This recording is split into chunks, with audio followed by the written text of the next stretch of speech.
Today's show is brought to you by our sponsors at Betterment Advisor Solutions. Imagining a better future is the first step. Investing in that future with Betterment Advisor Solutions is the next. Whether you're launching your own practice, looking to streamline client onboarding, or just searching for efficient ways to scale your firm, Betterment Advisor Solutions is here to help. They automate to make tax optimization simpler. They provide support to make administrative tasks easier. At Betterment Advisor Solutions, they are building innovative technology, all for anyone who's ever said, I think I can do better. So grow your RIA your way with Betterment Advisor Solutions. Learn more at betterment.com/advisors. Investing involves risk, performance not guaranteed. Derek Thompson, welcome to Animal Spirits. Hey, great to be here. All right, for our audience who might not be as online as the average citizen and doesn't know Abundance, the book that you wrote with Ezra Klein, what is Abundance? But hold on, there's a second part of the question. Is this book now completely useless given the change in the administrative policies, or is it more important than ever? So Abundance is a book that I wrote with Ezra Klein. It's a book that we wrote between 2023 and 2024, before we knew the outcome of the 2024 elections. That begins to answer the second part of your question. But to fill out the first part, I wrote this article a few years ago about what I called the abundance agenda, saying that one of the biggest problems of American politics and economics is that we weren't building enough of what we need, whether it was vaccines and masks and COVID tests during the pandemic, or houses and clean energy after the pandemic, or infrastructure, transit, not even finding ways to add enough doctors to the medical system. And I said, in order to solve all of these scarcities across housing and energy and medicine, we need an abundance agenda. So that was sort of my tributary leading into the Delta. And then on Ezra's part, he had written really beautifully about this concept that he called supply-side progressivism, basically saying that for the last 50 years, the Democratic Party, liberals in America, have been very good at focusing on the demand side of the ledger, at raising taxes and spending that money to reduce poverty or to help people afford, get vouchers for housing or for food. And that's wonderful. But demand-side progressivism needed a component that he called supply-side progressivism. We can't just give people vouchers to buy housing. We need to actually build housing. Because if we just give people to buy a house and the stock of housing remains static, well, prices are just going to shoot through the roof. And in fact, not just because of housing vouchers, but for a lot of reasons, housing prices have absolutely soared in New York and Los Angeles and San Francisco and Seattle and many, many places that are governed by Democrats, in part because I think liberals have fallen out of touch with the need to build, whether it's housing, energy, or other pieces of infrastructure. And so when we pulled these ideas together, Ezra's supply-side progressivism and my concept of an abundance agenda, the outcome was this book, Abundance. And I would say, Ezra and I had this debate, maybe going back into the fall or summer of last year, where we were wondering, was there, outside of the fact that we were in our own way rooting for Kamala Harris to win, in what world did this book most make sense? And I thought that this book most made sense for a world where Kamala Harris was the president, which is not a world, obviously, that we live in. I thought that this book was attempting to be agenda shaping. We're trying to take the soft clay of a new Democratic administration and mold it to our purposes. And, Ezra was leaving space for the possibility that, no, actually, that might be totally wrong. That if Donald Trump wins, the Democratic Party will find itself totally in the wilderness. And in fact, where are we right now? 27% of Americans have a positive approval rating for the Democratic Party. That is a brand that polls 33% worse than the Trump tariffs, right? I think according to the Harvard Youth poll that came out just this week, Donald Trump's approval rating among Americans under 30 is 33%. Democrats in Congress have an approval rating of 23%. Literally nothing in the world that you can polls worse than Democratic Party. Which even Nico Harris is more popular. Nico Harrison polls at 24%. So even if the margin of error is a little bit fuzzy, they did not poll Nico Harrison, but he, of course, deserves to be as underwater as anybody. The point is, there's a moment right now where there's a clearing in the forest, and people are trying to define the Democratic Party, trying to define the non-Trump movement. And there's an anti-oligarchy world, and there's a antitrust world, and there are other questions and other axes along which liberals are trying to define the future of their movement. But abundance is one of them. And it's been really, it's honestly been nothing less than a beautiful honor to see how many people have read the book and argued with it and taken it seriously and thought about how a new liberal movement can be defined around this concept of building and inventing more of what we need. So I've never been a political person. I've never had a political party or affiliation. And I feel like every time I bring up, why don't we have a third party? Someone in the political sphere looks at me like I'm an idiot, saying, it's impossible. You can't have that. Like, would you care if someone say, I'm not a Republican, I'm not a Democrat, I'm taking the abundance agenda. This one party is inept and they wrap you in red tape like a mummy. And this other party is ignorant and just wants to beat the other team and destroy stuff. Like, I don't like either of those parties. I want this other thing that takes a little from here and a little from here and maybe some more common sense. Is it just impossible? Like, why can't we get to that? Isn't this the perfect time for something like that to happen? It certainly seems like this is the perfect time. You look at how far the institutional trust has fallen in this country in the last decade, how much people hate the establishment, how much they hate the status quo, how much even people who follow politics closely are often loath to define themselves as belonging to either of the named brands. If you look at a graph over the last 10 years, the number of people who say they're independents, it's just grown and grown and grown, even if many of those independents are, I will never vote for Republicans, independent, or I will never vote for Democrats, independent, which means in the de facto two-party state, you are a Republican or you are a Democrat, right? So clearly, I would say there's all sorts of reasons to suggest that you're absolutely right, that that we've never had a better time to start a successful third party in America. That said, I do not believe that a third party has a good chance of winning the 2028 election at all. This is in part because of party infrastructure, and it's in part because recent American history, or even long American history, demonstrates that it's unbelievably difficult to win 30, 40% of the vote as an independent candidate. There's simply too much party infrastructure and too many people who identify as always voting for the Democratic or Republican parties for a third party to nudge in there and say, I am so different from both parties that you have to vote for me, even considering the fact that it is so unlikely that your vote actually counts because no one running in my position has ever won before. Ross right? Perot is underrated. Just the fact that for how much vote he got, it's kind of unbelievable that it actually happened. It is going back to like 1991. It's like 1992. It's unbelievable how well Ross Perot did. And to be honest, I'm not even sure I properly understand the Ross Perot phenomenon well enough to explain how Perotism would thrive in 2028. But let me just say, you need Dana Carvey. It's true. I was thinking you need to brush him off. I will say this though, like there's a way in which we do have a third party in this country. It's MAGA, and it killed and ate the Republican Party, which no longer exists. Like one potted history that I sometimes tell is that in 2015, there were not two parties in America. There were four. MAGA was one party. The Romney Republican wing was another party. The Obama, Biden, Clinton wing of the Democratic Party was its own party, and the Bernie wing was its own party. There were four parties. And what happened is neither party successfully took over the Democratic Party. There's still a war between left and center left. And war is too strong, but there's still a tug of war between left and center left. But on the right, the war is over, right? Trump skinned the Romney Republican Party and is like wearing it as a hat right now. Like it doesn't exist. And if you're a Romney Republican, you don't really have a home in many cases. And there's a way in which I've really been surprised by how many people who I would absolutely identify as center right who've kind of thrilled to the idea of abundance, not because we pitched it toward the center right. We didn't. We're two liberals writing for liberals, but because I think they recognize that, oh, this is like a pro-growth agenda that believes in economic growth, that believes in science and technology, and doesn't have certifiably insane ideas about global trade. Yeah, I could get down with that. And so maybe the future of the Democratic Party is to grow in that direction while trying to keep hold, I think, of the left, which is a very important part of that coalition. But maybe the answer to your question is that Donald Trump is the first third-party candidate to win in American history. He just flies under the banner of the Republican Party. So I, like Ben, am not a political person in the sense that I don't know any Congress people. Like I don't know, that person in Pennsylvania. I don't know who you're talking about. I don't follow politics like that. But I think, and I understand that there are challenges with the Electoral College and how our voting system works. But for a lot of people that had traditionally voted Democrat, they would say, oh my God, I'd vote for Mitt Romney in a second.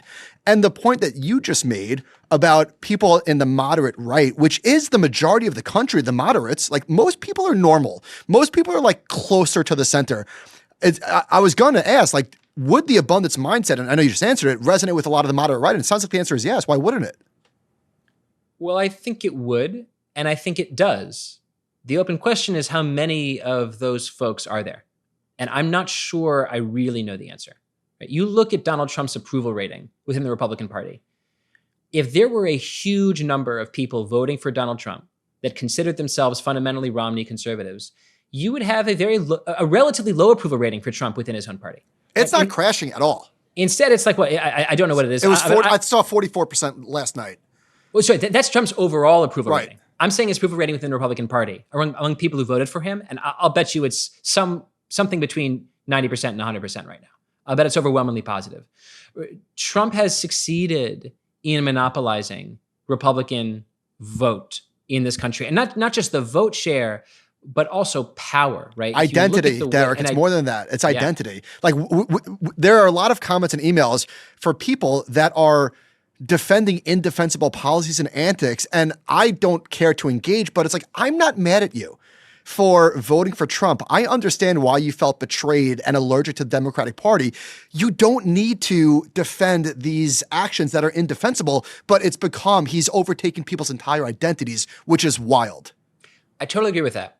And I've been trying to figure out an interesting way of framing this idea that some ideologies give people a new set of thoughts, and some ideologies give people an entire personality, right? Isn't it interesting how when people become MAGA, when they become Trump fans, how it somehow it sometimes even seems to change how they deal with certain economic realities, or how they deal with news, or how they deal with information that they don't agree with. Right? They become more strident. They become more likely to call things entirely fake if they don't fit their priors. It's interesting. It's almost as if when you put on a Halloween costume, when it's Halloween, you dress up like a werewolf or a vampire or something. You start to act more like a werewolf or a vampire. You begin to allow that costume to infect your persona and the way that you behave. It is so interesting to me how successful Trumpism has become at being a persona changing ideology, because not all ideologies are like that. I think he's an absolutely sensationally interesting figure because of the effect that he has, as you said, on people's identities and even people's personalities. It's just so interesting. And you see this really, I'd love to throw this question back at you. Don't you see this in the finance realm? Folks who 3-4 years ago were dealing with economic reports from the Philly or Texas manufacturing survey in a totally reasonable way. They'd be yeah, wow, it sounds like this policy really drove down manufacturing activity. Maybe the policy is bad for manufacturing. And they don't have the ability to see that anymore. Derek, how do you think about this? You were on CNBC and this is a great segue. You were apoplectic from the Republican voters. You're what are you saying? What am I hearing? When did this party turn into protectionist? The tariffs are good. What world are we living in? That was your crazy pills moment too, by the way. We all watched, I think I watched it live, and one of the hedge fund managers was saying, maybe if the economy crashed and housing prices went down and stock prices went down, this would be a good thing. And you came on and you said, I can't believe what I'm hearing right now. I am curious, just what was the fallout from that, or how much support did you get? Because I watched it too, and I thought the same thing. What are we doing here? So let me tell you, let me walk you back and tell you how that whole thing happened, and then tell you about the fallout, right? So I came back from book tour about 2 hours before that segment. And I was sitting right here. I barely dropped my suitcase off upstairs, my backpack off upstairs. I ran a comb through my hair. I changed my suit, and then I came down here and I sat. And as you guys know, because you guys do TV sometimes, you're sitting in this green room, and the producer is this virtual green room. And his producer's hey, move your camera a little bit to the left, move it to the right. Can you tilt down your camera lens? And as they're telling you this, you can hear the segment that's ongoing before your segment, right? So I believe, I don't want to slander anybody, I think it was Kyle Bass. It was. As the producer is talking in my ear about how to set up my shot perfectly, I'm listening to this interview that Kelly and Sully are doing with Kyle Bass. And this dude is yeah, the stock market's going to fall, but is that so bad? Some folks really want to buy in at lower prices. And yeah, we're going to see, a little bit of a housing correction, and maybe housing prices will go down a lot, but that'll just make it easier for people to buy homes. And yeah, it looks like, the economic activity might fall off a bit, but, we could use a reset in this country. There's all sorts of things that people understand aren't working well in the economy. And it all sounded, he had like a sort of a beautiful, low, like mellifluous voice, and he was talking very calmly. And I'm not a particularly calm talker. And I respect people who have that effect on others, that the mere sound of their voice can sort of lull them into a sense that all of this makes sense. And as the producer's talking to me, I'm like, this makes no fucking sense. Like, how are Kelly and Sully not losing their fucking minds? This guy is saying the stock market's crashing and that's good. The housing market's going down and that's good. We're going to have a recession and that's good. All this is working out for 24-year-olds. And I was having like a slow aneurysm. And maybe I was just really cranky from coming back from, a bunch of flights that were canceled and then long itinerary that kept me from home. Mugatu. You're like, I feel like I'm taking crazy pills. I was typing a note onto my computer right here. I was typing a little note. And the first sentence was, I cannot believe what I'm hearing. And then I deleted because I was like, I don't think I could say that on CNBC. And I'm not trying to go viral for sure for all the wrong reasons. But the other like opening sentence that occurred to me to write down in the note that I wanted to deliver and sort of like an opening like response was, I feel like I'm taking crazy pills here. Like I feel like I'm being punked, and this is an attempt to get me to agree to the idea that a crashing stocking market and a crashing housing market and a crashing economy are all good because we really care about our 25-year-olds who need to buy a house in 3 years. And we just have to like organize the economy around this very particular niche that isn't actually well organized for. So anyway, I lost my mind. I had a blackout moment. I was really upset. I was also like, I really like Kelly. I think we've always had a perfectly fine, I don't know her that well, but like I have nothing against her. But her follow-up question to me, I just thought was also a little strange. It was like, Derek, isn't Kyle Bass's point that we need the market to crash to reset housing values? Isn't this your argument that, homes are too expensive in America and we need to make them cheaper? And it's just like, there's a huge difference between one strategy of crashing the economy to make houses in Los Angeles cheaper and saying we need more houses in Los Angeles, so let's build more houses in Los Angeles. Like I really felt pained by how the possible message of this book could be misinterpreted through the lens of wishing for a recession. So yeah, I had a mental breakdown right here sitting in this seat. And it turns out that there were enough people who were also having mental breakdowns that they could sort of like get on my breakdown wavelength. And we all broke down together. So that's the story of what happened. So the one like big overarching question I want to ask you is, and Michael has been getting after me lately because I've never been negative before, really. I've always been a glasses half full, optimistic, positive person. I always look for the silver lining. And Michael keeps roasting me because he says I've never been so negative as I have in the past like month. Because I don't know. I don't want you say that. You say that. Well, sorry, I don't want to burn down the system. Call me crazy. But the thing I like about your book is that it's an optimistic message, right? It's not one of doom and gloom. And do you think that America is ready for an optimistic message? Because my concern is that the negativity thing sells so well to people these days, especially in the social media era, that I'm concerned that an optimistic message is going to have a hard time breaking through. Do you think I'm wrong? There were a lot of things in that question that I want to tease out because I totally understand where you're coming from. Let me start by questioning this aspect of the premise.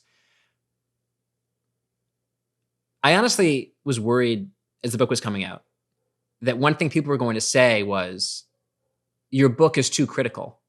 It's not optimistic enough, right? We open with a kind of sci-fi vignette of what the world might look like in 2050 if we get everything right. And we close the book with a conclusion that, I'll speak personally, Ezra and I absolutely co-wrote this conclusion. So these are not all my words. But I was very pleased by how sort of rousing aspects of the conclusion were. How we were talking about this idea that there are these waves in American history called political orders. And once every 50 years or so, there's a time for a new political order. And the time might be ripe for something like the order of abundance to define the next half century of American life. So it was bookended with optimism. But I was worried that the chapters themselves were going to be too much of a bummer. Like our housing chapter is all about the ways that rules and regulations and sometimes really nitty gritty technocratic stuff, zoning laws and permitting and environmental assessments get in their way of adding the housing supply in the places where there's the most demand. And then in the environmental chapter, I think there's like a bit of mourning about the fact that Ezra and I believe very deeply in climate change and think that we're utterly failing in our ability to build commensurate to the challenge. And then the governance chapter, which is the next chapter, is all about how governance fails. And the science chapter is about how so much scientific funding we think is, or scientific bureaucracy we think is wasted. And the technology chapter is then about all the ways that America sometimes invents but fails to build what we invent. I was worried that we were being too critical. So that's one way of saying that abundance wears two faces or wears two masks. That's my glass half full thing. I chose to look at that hopefully. And I love that. And you're not alone. I've honestly been deeply, as a pathologically agreeable person myself, I've been really gratified how many people have read the book and said, it's optimistic, it's inspiring. I don't want to write books that aren't optimistic or inspiring. Why spend years of your life working on a project that makes people feel like shit? That doesn't seem like, there's enough reasons to feel like shit. I don't want to add a cultural product that's just like, hey, feel like more shit. That said, when you say is abundance too optimistic to thrive in a cultural and political climate that is too demanding of negativity, I would say we wrote a book that's plenty negative. We wrote a book that's incredibly mean and negative about the state of California and the state of liberal governance and the fact that liberals can't build in the places they have the most power, and the fact that in California, when the progressive share of a city rises by 10%, the number of houses they permit declined by 30%. Like, on the left, a lot of people have read this book and said, you're way too mean to liberals, right? So one way I take your question is like, what role does this book serve politically in 2026 or 2028? And let me submit this theory. Like I said before, we live in a world that hates the establishment and hates the status quo, and every institution is losing popularity. The left has always been able to run against the Democratic Party. And the MAGA right was very successful by running against the Republican Party. Trump did this beautifully, right? He literally ran against John McCain and the Bush administrations. One challenge for the center left is that sometimes we think of ourselves as the establishment. We've got all the college degrees. We're all the lawyers, right? We are the institution. And so we're sometimes loath to criticize institutions.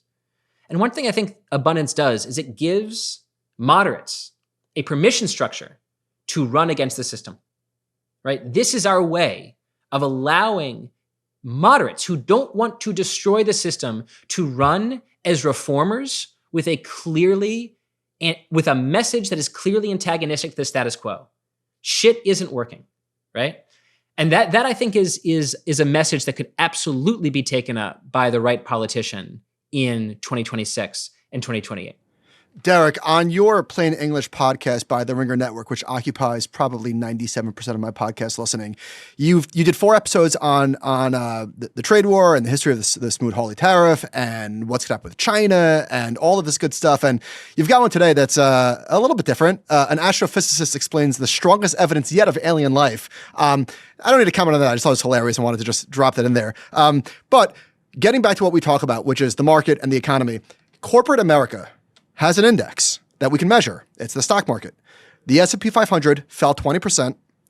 It has since rebounded pretty strongly. It's now only down 11% off its highs. I would posit to you that if there was an index for Main Street America, for small businesses, for people that don't have access to now 6% funding or whatever it is, that index would be down 40% and it would not be bouncing at all. There is a tidal wave that is 17,000 miles away that will crash on our shores. And he might reverse and he might negotiate, but the damage that is coming is coming. Yeah, I have no edits. Dude, I think you're exactly right. One way that I think about the situation now is that Trump was elected to make America 2019 again, and Trump made America 2020 again.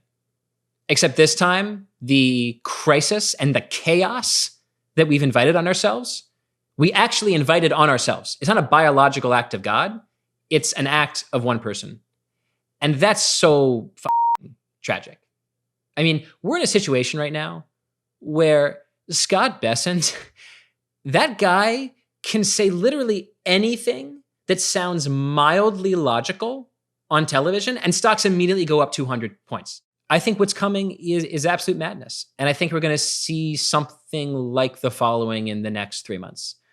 I think you're going to see more reports of shipping containers and freights and trucking statistics being significantly down maybe not to levels since 2020 when you essentially had a forceful shutdown of the economy, forced by a pandemic, I should say, and not by White House policy explicitly.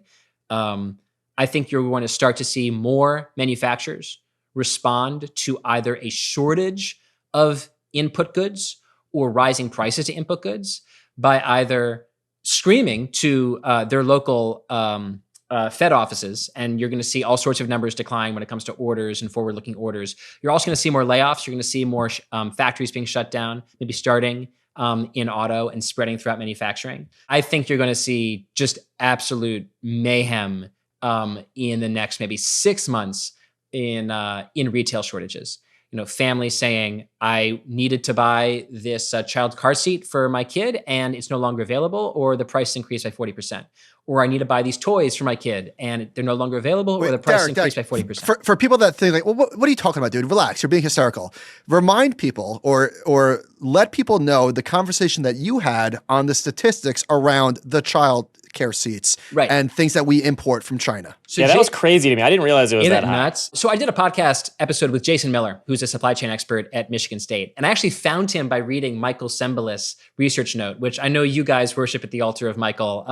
I am the lead priest at the altar of Michael. I think he's absolutely brilliant. And in one of his little footnotes, he mentioned that Jason Miller is a supply chain expert that he follows on LinkedIn. So I talked to Jason, and Jason gave me all of his data. And Jason's data is a friggin' treasure trove. And I can send it to you guys after, with Jason's permission, I guess. He has ranked all of the stuff that we send to China and that China sends to us based on its share of total exports and imports, right? So you take something like soybeans, right? America exports billions and billions of dollars of soybeans. I think about 30% of our exports go to China. So if China's like, guess what, America, we're not going to buy your soybeans anymore, that's not like a minor thing, right? That's billions and billions of dollars of soybeans that the farmers suddenly don't have the same export partner. And then on imports, you take a look at, where are we most reliant on China? Well, it turns out China is responsible not just for a ton of stuff in, smartphone manufacturing, electronics, which everybody knows. It's responsible for 99% of our child safety seats with hardback shells. It's responsible for 94, 93% of children's coloring books, 70 to 80% of toys, not for just ages 3 and below, but for ages, I believe, 12 and below, come from China as a share of total imports. So we're talking about a situation where if you just have a wall erected between America and China, yes, the semiconductor, fabs are going to feel it, depending on the exemptions that we see. Yes, a lot of manufacturing firms are going to feel it. But you don't just have to look at little manufacturing surveys to see how it's going to affect Americans. People won't be able to buy toasters and child safety seats and toys and coloring books for their children. The most important lobbying group that's going to be screaming at Donald Trump isn't going to be some niche manufacturing lobby group. It's going to be whoever the lobbying group of America's pissed off moms is. They're going to say, the shit isn't available at Target. You did this to us. You have to stop. I've been playing around this idea that this could be the first ever financial crisis or recession started by social media, because it seems like everything kind of comes back to that. And it seems like the social media memes are meeting the physical world, because to me it sounds like from the stories that the CEOs of Target and Walmart went to the White House this week and said, listen, this is what's going to happen. And it seems like that is part of the reason for the tonal shift. It finally dawned on them, oh my gosh, we could really have empty shelves and the stuff that people want. So not only will they be paying higher prices, but they're not going to have as much selection. And this is actually going to happen maybe in the next 6-8 weeks or something. And people are going to actually realize this. And it's almost like I keep telling Michael the analogy is when you see someone in a climate change movie that's going around and yelling at everyone, listen, the waves are going to come or the ice caps are going to melt or whatever. They're yelling at everyone and no one's listening. You can almost see it coming. And I feel like the stock market is the wrong scoreboard here. It's going to be the economy, but that's going to take longer for people to see, so they don't know what's coming yet. So how far down the road are we to actually, what do we have to do to reverse this, and is it even possible at this point to stop any pain? So the point I want to make in response to that question, which I love, is a point about this idea of oligarchy, right? There's a lot of talk right now, especially in political circles, about how, to what extent is America's biggest problem oligarchy? And the reason that I don't love this line of critique is that if the oligarchy were in charge, right, if the presidency was like a triumvirate between Jamie Dimon and, whatever, someone at Bank of America and sure, throw in like Warren Buffett, would we have reciprocal tariffs of 50% on Lesotho? Would we have 30% tariffs on Indonesia and Vietnam? None of this would have happened if the oligarchy was actually in charge. And in a weird way, and I said this on, I think, CNN a couple of weeks ago, and it got me in trouble in some circles, but whatever. What I said was, ironically, what America needs right now, and this was a moment where Donald Trump simply was not listening and he was digging his feet in on the reciprocal tariffs. I was like, ironically, what we need right now is like a touch of oligarchy. Like, we need the folks who actually believe that free trade is not the sole cause of all of America's ills to get the president's ear and say, you have to backtrack from this. And instead, tariffs just went up on China, which I think is in some ways the worst possible outcome, because I don't think that an all-out trade war with China is something that the US can easily win. What we're getting now, though, is complicated. What we're getting now is like the revenge of the oligarchy, right? You're starting to see corporate executives get the president's ear. And they're coming to the White House, right? The big bankers are talking to Bessent and saying, you've got to talk this guy off the ledge. And the CEOs are coming to the White House and they're saying, we need exemptions for, or we need consideration for the stuff that I, Target, sell. Right? That's all well and good to a certain extent, right? To the extent that I don't think we should be enacting policies that raise the price of toys at Target by 50% for no good reason. That said, what I'm really concerned about are small businesses. Right? Small businesses are getting here in two different ways. Number one, Trump's going to just keep doing this. There's not going to be a moment in the next few days or weeks where Trump just decides the whole tariff thing was a terrible idea and we're just going back to the trade regime that we had on January 1st. That's not happening. We're going to get a lot of back and forth and back and forth. If you're a small business, how do you have enough people on staff to calculate the prevailing effective tariff rate of your final and input goods in any given week? You simply don't. So you're completely screwed when it comes to actually figuring out like purchase orders and how to do business if you have an international supply chain that passes through China. But maybe just as importantly, you don't have the ability to directly lobby the president for your shit.